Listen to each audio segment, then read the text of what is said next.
السلام علیکم دوستو۔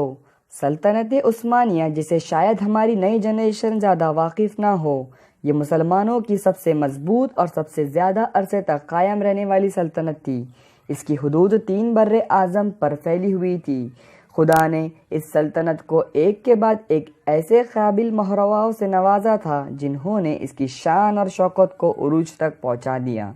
آئیے شروع کرتے ہیں سلطنت عثمانیہ کے پہلے امیر عثمان غازی کے والد سے۔ ارطغرل غازی عثمان غازی کے والد تھے۔ عثمانیہ تاریخ سے پتہ چلتا ہے کہ ارطغرل غازی سلیمان شاہ کے دوسرے بیٹے تھے۔ تاریخ سے ان کے ابوا اور اجداد چرواہے معلوم ہوتے ہیں۔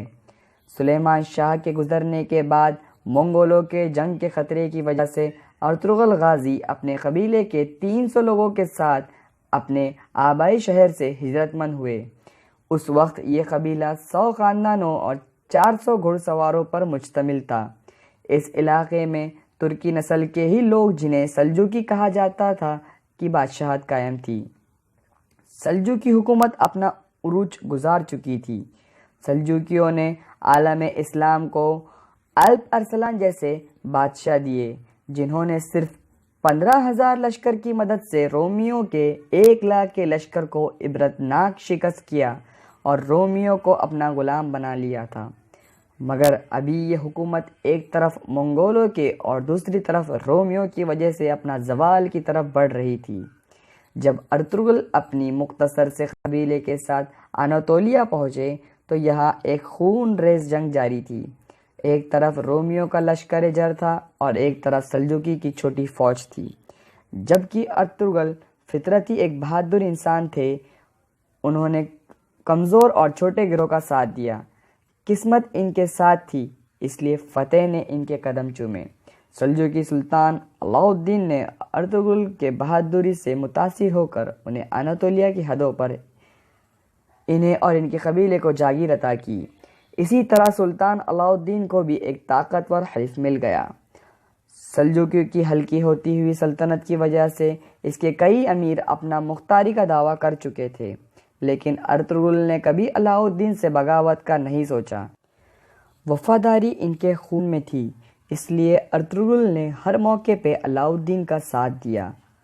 تاریخ میں ذکر کیا جاتا ہے کہ آپ اپنے 3 دوستوں کے ساتھ شکار پر تھے، جہاں آپ نے لوگوں کو یردمل بنا کر لٹا دیا گیا تھا۔ آپ نے ان کا مقابلہ کیا اور نہایت ہی ہوشیاری سے انہیں قتل کیا اور لوگوں کو آزاد کیا جن کو یردمل بنا کر لٹا دیا گیا تھا۔ اس میں ایک خاتون تھی جس کا نام حلیمہ بتایا جاتا ہے، جن کا ایک بھائی تھا۔ یہ دونوں سلجوقی سلطان کے بھائی کی اولاد تھے۔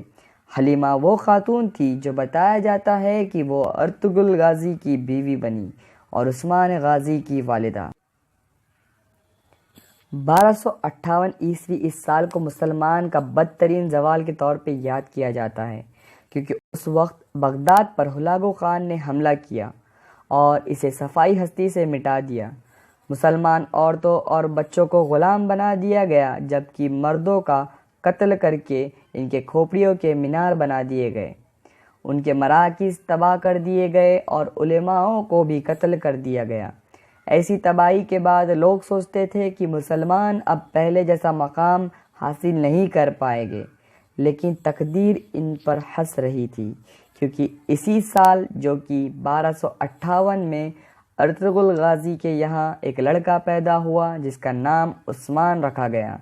مستقبل میں اس لڑکے کی نسل سے ایک ایسی قوت تشکیل پلی تھی جس کا مقابلہ کرنے کی ہمت ایشیا، یورپ یا دنیا کی کسی فوج میں نہ تھی۔ عثمان ادب اور اخلاق اور ذہانت میں اپنے والد سے کسی صورت میں کم نہیں تھے۔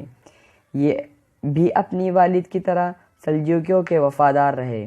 ارطغرل غازی نے 1280 میں وفات پائی اور سگت شہر میں سکون دفن کیے گئے۔